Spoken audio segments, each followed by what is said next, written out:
My name is Clara Whitfield. When I was a child, they gave me the room no one wanted, by the basement, by the water heater. They said I was the resilient one, so I learned to be invisible. I paid for groceries when Mom lost her hours and tutored Marcus through every exam. I thought sacrifice would earn me belonging. Instead, on his 35th birthday, he screamed, "Get out!" My mother giggled, my father looked away. I walked out in the dress I had worn for them, and the very next morning I stepped barefoot into my own beachfront estate in the Hamptons, worth $42 million, paid in full. They still do not know where I went, but they will because I kept the records, and I turned invisibility into empire. The room at the back of the hallway was always mine. It was not really a bedroom, more like a utility closet someone had emptied and dropped a cot into. The walls were stained from moisture, and one of them had a crack that started near the floor and climbed all the way up like a warning in winter. The heating vent rattled so loud it sounded like it was choking. In summer, the window unit just recycled stale air that smelled like rust, but still, Mom insisted it was practical, like a little hideaway in a storybook. Marcus got the master suite upstairs, 3 windows all south-facing, so the light flooded in every afternoon. He had a gaming setup, velvet curtains, and posters of athletes who looked nothing like us. I was not envious, not then. I was exhausted of asking and getting half answers, exhausted of hearing, "You are the tough one, Clara," like that meant I did not deserve to need anything. From as early as I can remember, I was the one who knew where the first aid kit was. I was the one who walked to the drugstore when Dad had a migraine. I was the one who had to skip activities if Marcus had practice. He would sprawl on the recliner, pampered like a prince, while I packed his gear and sorted the laundry. And if I needed rest, "Well, you will recover quickly, honey," Mom would say, already scrawling her tablet. Once, when I was about 13, I asked Dad if we could switch rooms, just for the winter. He looked up from his crossword and said, "Your brother's room has the bathroom attached. You want him stumbling around at night?" That was the end of it. No conversation, no negotiation. My comfort did not seem to factor in. When I slipped on the icy back steps hauling groceries a week later, I got on a roll every semester, every year. I volunteered at the animal shelter. I helped Mr. Patterson next door with yard work when his back gave out. No one instructed me. It just felt like what I was meant to do. I thought maybe if I was excellent enough, I would finally earn a space that felt like mine. Then came senior year. I had spent the entire summer in the public library basement prepping for my college applications. I wanted biomedical engineering. I loved systems. I loved the precision of it, the way components integrated, if you just studied carefully enough.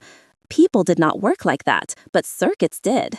When the MIT acceptance arrived, I did not open it right away. I held the envelope in my hands, breathing like something precious lived inside it. When I finally tore it open and saw the words "full scholarship," I pressed the letter to my heart and laughed. A full ride, Massachusetts. My life was about to begin. That night at dinner, I waited until Marcus finished telling the story of his basketball tryout. He had everyone's focus, even Dad's, who rarely engaged from his end of the table. When the room finally quieted, I said it softly. "I got into MIT, full scholarship." Silence. A full second of silence. Then Mom blinked. "Massachusetts? That is really far, sweetie." Dad grunted. "Is that the one in Boston?" "Cambridge." Mom wiped her hands with her napkin. "Well, I suppose you will have to arrange your living situation and all that we cannot assist with. Travel? I do not need assistance. It is all covered." Marcus stabbed a piece of chicken. "So you are just abandoning us? I am going to university. You are abandoning me," he said. And that was the moment, not the letter, not the scholarship, that moment when he made it about himself. When Mom reached over and touched his arm and said, "She is not abandoning you, honey. We will manage." I did not cry. I did not argue. I nodded, excused myself, and walked outside.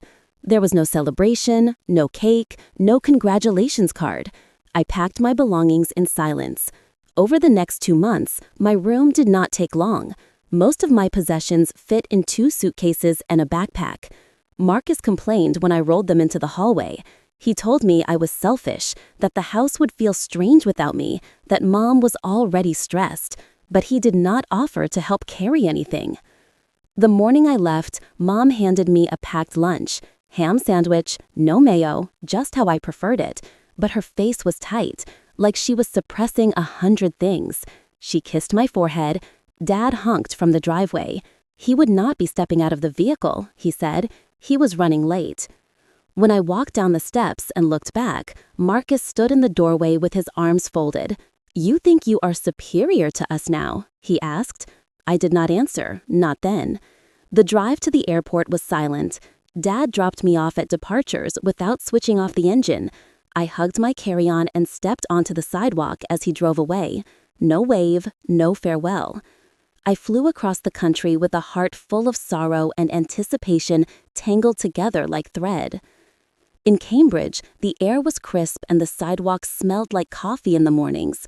My dorm room was compact, but it had a window, and daylight streamed in like an invitation.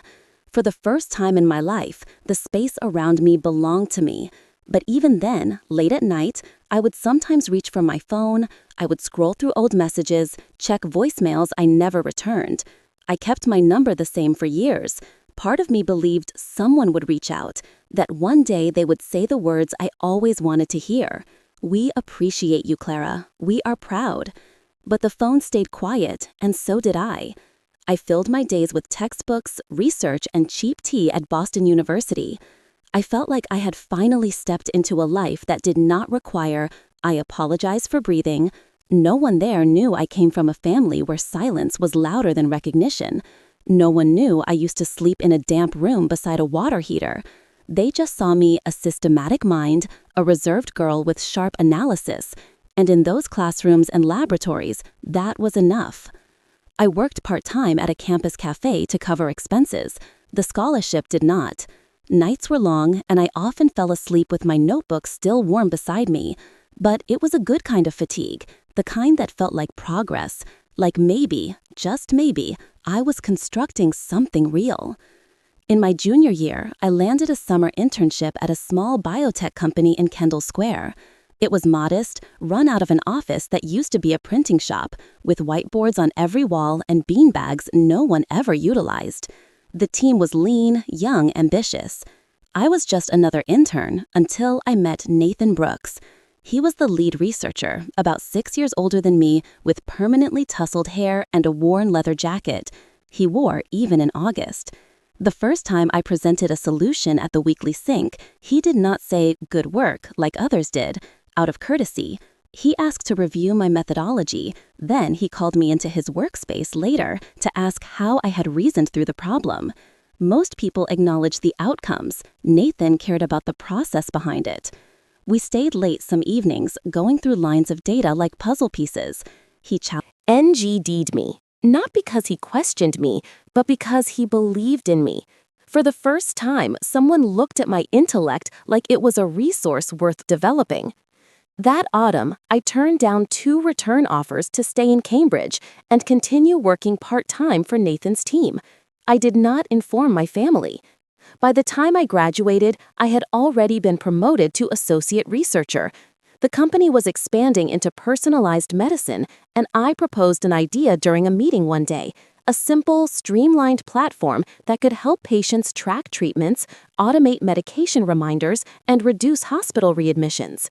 Nathan did not dismiss it. He leaned forward, eyes focused, explain more. Within 4 months, we resigned our positions and filed an LLC. We worked out of my apartment for the first 8 weeks, surviving on instant noodles and granola bars. The apartment was small, with mismatched furniture and a temperamental radiator, but it had a wide desk by the window where we set up our monitors. We named the platform HealthSync. Nathan handled the infrastructure while I obsessed over user experience. We launched a beta within 8 months. By then, we had secured modest funding from a local healthcare incubator. It was not substantial, just enough to stop surviving on packaged meals every night. The first time we hit 15,000 users, we celebrated with $5 burritos from a cart on Massachusetts Avenue. Nathan raised his bottle of sparkling water like it was champagne. To people on the outside, we were just another pair of 20-somethings chasing a vision. But to me, it was the first time I had created something that felt mine. One evening, maybe a year in, I was debugging an issue when my phone buzzed. It was my mother. I hesitated.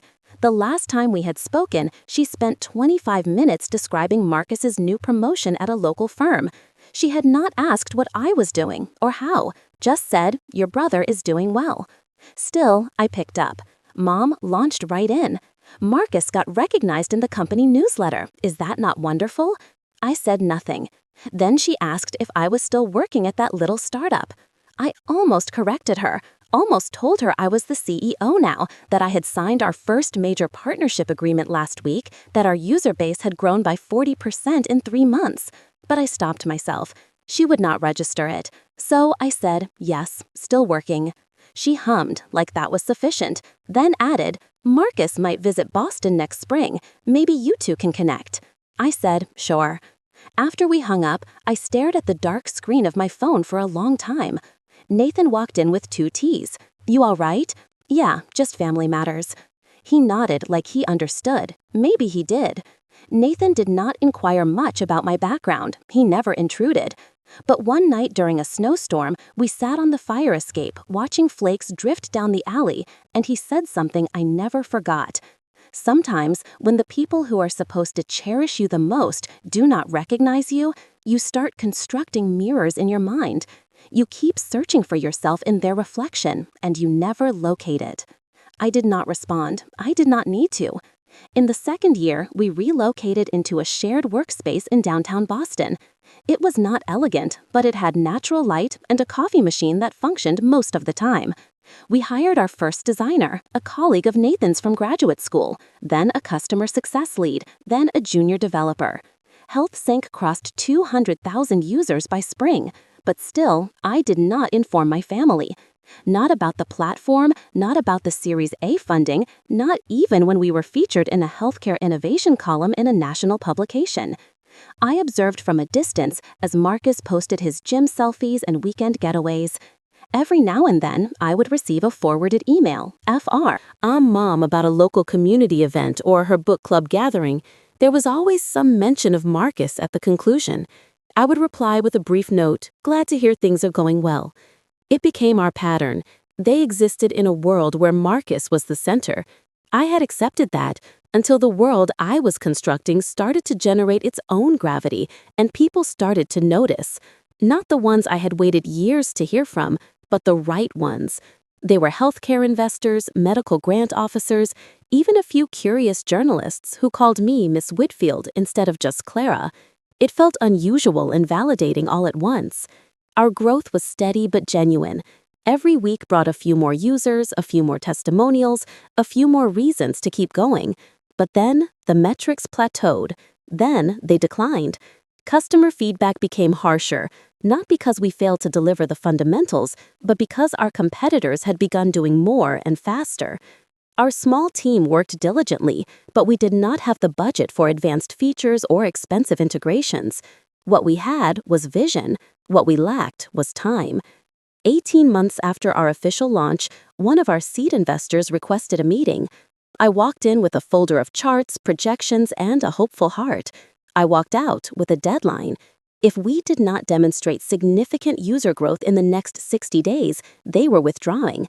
I remember standing on the sidewalk outside that office in Back Bay, the autumn breeze so gentle it almost felt like sympathy. Nathan was not in that meeting. He said he had another call, a pitch presentation for a potential Series B. I did not think much of it then. That week, I did not sleep much. I ran optimization tests on our onboarding flow, redesigned portions of the dashboard, even rewrote our support documentation to sound warmer. Our team followed my direction, but the atmosphere was tense, like we all sensed something approaching and no one wanted to articulate it. Then, on a quiet Wednesday morning, I opened our company email and found a thread I was not supposed to see. It was forwarded to me by mistake, or perhaps not. The subject line read, Acquisition Discussion, MedVault Technologies. My breath caught. I read the body 3 times. Nathan had signed on with one of our closest competitors, a well-funded platform that had approached us 8 months earlier about a merger. We had declined. He had not. There was no resignation letter, no discussion, just a name on a contract and a dotted signature that no longer belonged to my co-founder. I stared at my screen until the cursor stopped blinking. Then I closed the laptop and walked out of the co-working space. No one noticed. Over the next 2 weeks, things disintegrated rapidly. Our investor followed through on the exit. A second one did the same. We could not meet payroll for the following month. I held a team meeting in the kitchen next to the malfunctioning coffee machine and told everyone the truth. No tears, just facts. I offered to assist each of them find other positions, wrote recommendations, sent introduction emails. I cleared out my desk, left the succulent Nathan gave me on the windowsill. It had withered weeks ago. That final night, I stayed until past midnight. The office had been quiet for days, but that night it felt truly vacant, not just in space, but in spirit. I packed the last of our files, unplugged the monitors, and pulled the whiteboard calendar off the wall. There was a date circled in blue, our projected milestone for 1 million users. I smiled at it, a small, tired smile. Then I reached for the screwdriver and removed the health sync sign from the glass door. It came off with a small snapping sound, not dramatic, just real. I sat cross-legged on the floor, the sign resting against my knees, and let myself feel it, the failure, the conclusion. Of something that once made me feel unstoppable. Outside a few cars passed on Boylston Street somewhere, someone was ordering coffee at the all-night diner across the street. Life continued. I booked a rideshare. The driver did not speak. He played soft piano, and I looked out the window the entire ride back. Boston passed by in muted tones, like it knew I needed stillness. When I got home, I did not unpack the boxes. Instead, I opened a fresh notebook. No branding, no presentation, just ideas. Lines began forming, arrows, questions. I sketched out problems I still believed in solving, not with grand promises or press releases, but with something quieter, smarter, more resilient. Nathan was gone, the team was gone, but I was still here. And this time, I was not going to inform anyone, not yet, not until the product spoke for itself, not until the foundation was built, not until I had my own kind of gravity again. I closed the notebook. The night was quiet, and I was still the last one departing the office, even if that office was now a studio apartment with chipped paint and a desk too small for dreaming.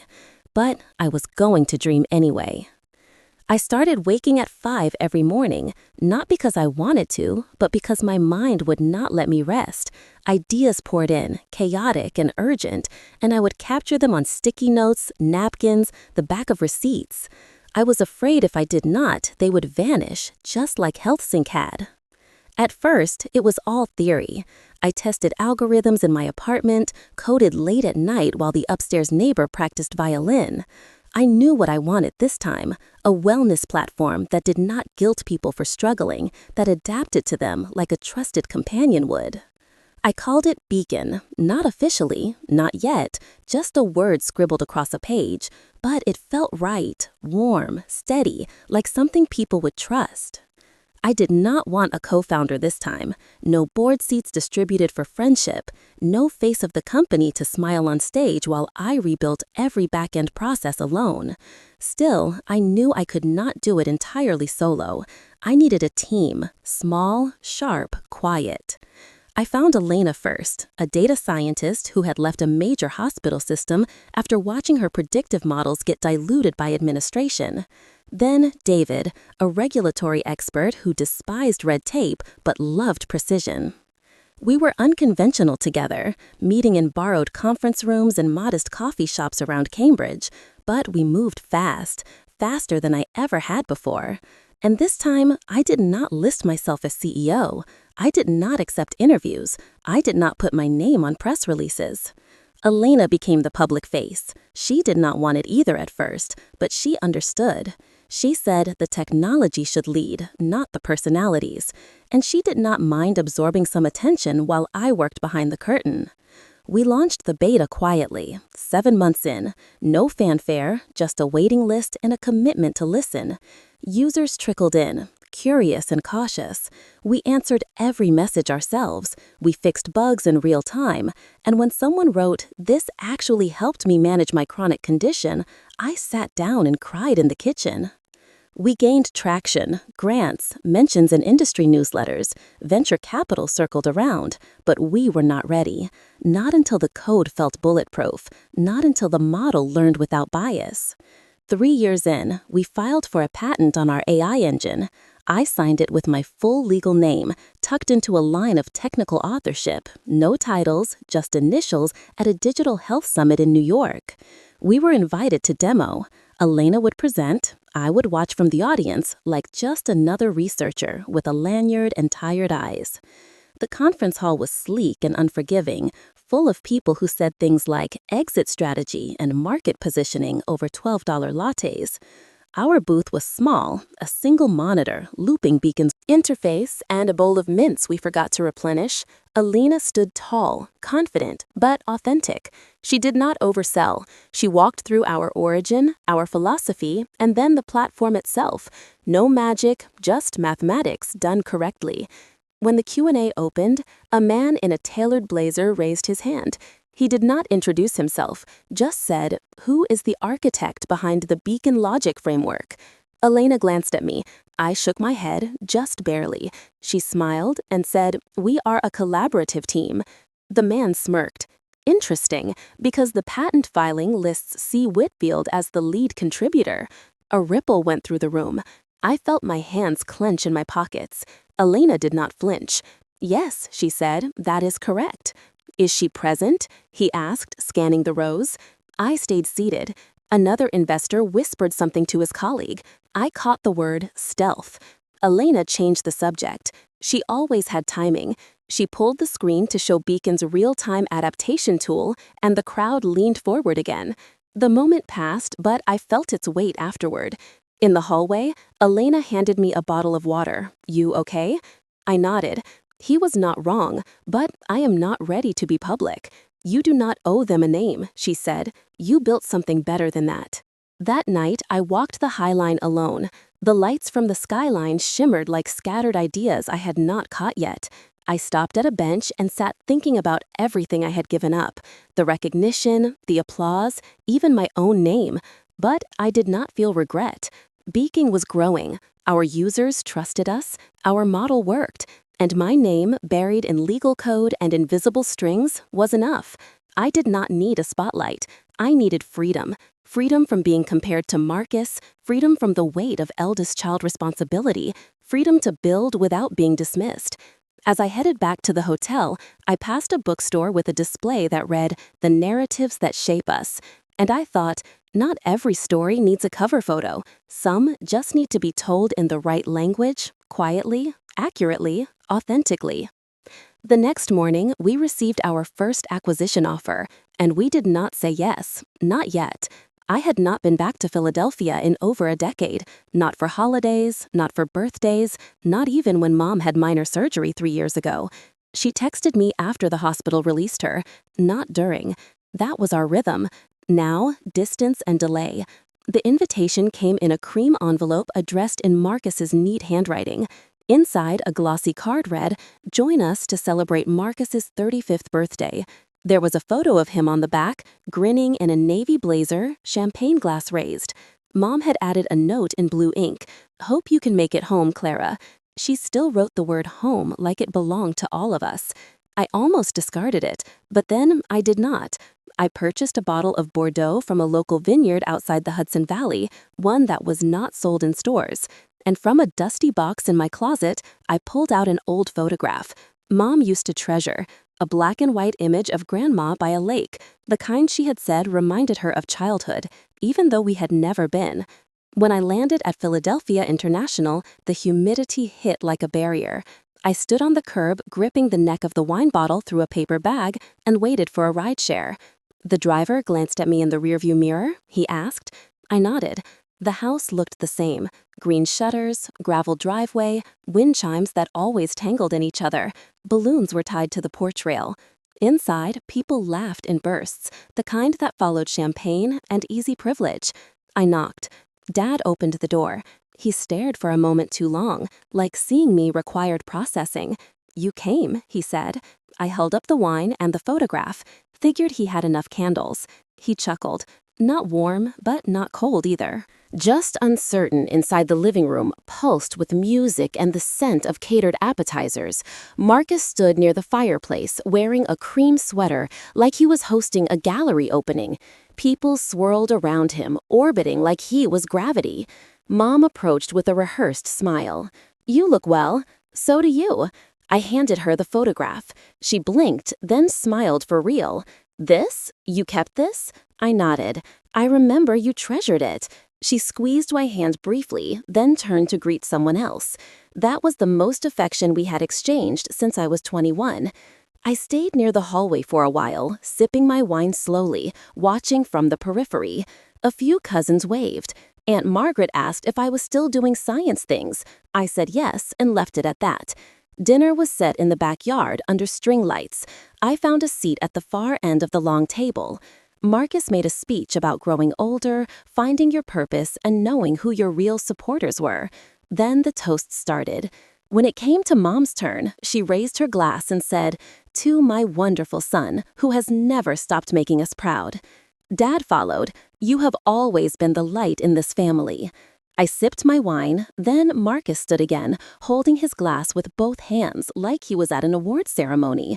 And let us not forget my big sister Clara, who vanished for a while. He grinned. "Seriously? Where did you go? Witness protection?" A few guests chuckled. "No headlines, no interviews, no keynote speeches. I mean, did you get recruited by a monastery?" I set my glass down carefully. Marcus's voice rose. "Come on, Clara, share something. Remind us you exist." I pushed my chair back. The gravel shifted beneath my heels. Marcus blinked. "What if you cannot be part of the celebration? Maybe you should not be here." I did not answer. I turned toward the gate behind me. He snapped, "Get out." The words hit me like a slap, but what stung more was the silence from the rest of the table. Then Mom laughed, not cruelly, just lightly, like someone brushing off static. Dad smirked into his wine. "Get out," Marcus said again, louder this time, as if the first time had not landed enough. So I walked. The gravel crunched, the wind chimes clattered above the porch. No one followed. I did not slam the gate. I did not need to. The echo of his voice, of their laughter, tucked under napkins and half-empty glasses, stayed with me longer than any door ever could. At the curb, I opened the rideshare app. The screen flickered for a moment before loading. I realized my hands were trembling, not from anger, but from something quieter. Disbelief, maybe, or the weight of an answer I had known for years but kept hoping would change. A car pulled up. I got in. The driver did not speak. We passed the sign for the highway, then the airport exit. I glanced down and noticed I still had the wine bottle unopened. I considered leaving it on a bench, but instead, I cradled it in my lap. It deserved better company. I did not check into the hotel. I did not even bother canceling the reservation. At the airport curb, I pulled out my phone and changed my flight, red-eye to JFK. I did not want room service or fresh linens or a view of the Philadelphia skyline. I wanted out. The plane was nearly empty. I took a window seat and watched the lights shrink behind me. Somewhere in that city, my parents were probably loading the dishwasher. Marcus was still the star of his own party. No one would notice I was gone until someone realized the wine bottle never got opened. We landed just before sunrise. New York was hazy, the lights soft and gold. I picked up my small suitcase, still packed with clothes I had not worn, gifts I had not given, and walked through the terminal. Outside was cooler, salted faintly by the ocean. The car I had arranged months ago was already waiting. I got in, and the driver greeted me by name. "OG morning, Miss Whitfield." I nodded and looked out the window. The traffic was light. We passed through Long Island, then wound up the coastal road toward the Hamptons. The sky was turning pink now, and the ocean below shimmered like glass. The estate sat at the end of a quiet cliffside road, its gates tall and white and silent, no neighbors visible, just sand, surf, and a horizon that belonged to no one. The driver parked and helped with my bag. I thanked him, then stood alone at the front steps as the gates closed behind me. I entered the code, the door clicked open with a soft mechanical sound. Inside, everything was exactly as I had left it during the inspection. Hardwood floors, pale oak staircase, floor-to-ceiling windows that faced the ocean. It smelt faintly of cedar polish and new beginnings. I set the suitcase down and walked barefoot through the hallway, trailing my fingers along the wall. I ended up in the kitchen and poured myself a glass of water. The silence was deep but not heavy. It did not press down on me the way silence used to in shared spaces filled with judgment. This was a different kind, a clean kind. I opened the doors to the terrace. The wind lifted my hair gently. Below, waves rolled in slow and steady. Gulls circled above, unbothered. I leaned against the railing, my fingers cool against the stone, and watched the horizon for a long time. The sale had been in motion for 7 months. The offer was placed through a private firm. The funds came from the Beacon acquisition, carefully structured so no part of the public deal included my name. It was all legal, all quiet. Beacon's buyout had gone through without fanfare. The announcement listed the acquiring company, their new product suite, and a few placeholder names from the new executive team. I was not mentioned once, just a footnote in the patent line. Proprietary AI framework, authored by C. Whitfield. That was enough. My attorney had called me the week before. "It is complete," she said. "Wire confirmed, you are now the sole owner of the Hamptons property." I had not told anyone, not my team, not old friends, certainly not family. Back inside, I wandered through the rooms. The office had built-in bookshelves still empty. The bedroom windows faced the sea. The walk-in closet, the light turned on automatically, illuminating polished shelf and empty hangers. It did not feel like a void, it felt like a promise. I walked back downstairs and sat in the living room. The couch was soft, neutral cream, the kind of comfort that did not call attention to itself. I pulled the blanket over my legs and just sat. No laptop, no whiteboard, no planning, just stillness. For the first time in years, I did not feel the urge to explain myself. Not to a team, not to a partner, not to a parent wondering what I did for a living. No press to charm, no investors to convince, no man to validate me. Just me and the space I had built with silence and persistence. I closed my eyes, not to sleep, just to listen. The wind, the ocean, the faint creak of the house settling, it all sounded like breathing. I thought of the photograph I had brought to Philadelphia, how Mom had smiled, briefly, like a memory had touched her. Then how quickly she turned away, how easily Marcus had pulled the attention back like he always did. Here, there was no one to pull anything away. I opened my eyes and looked around again.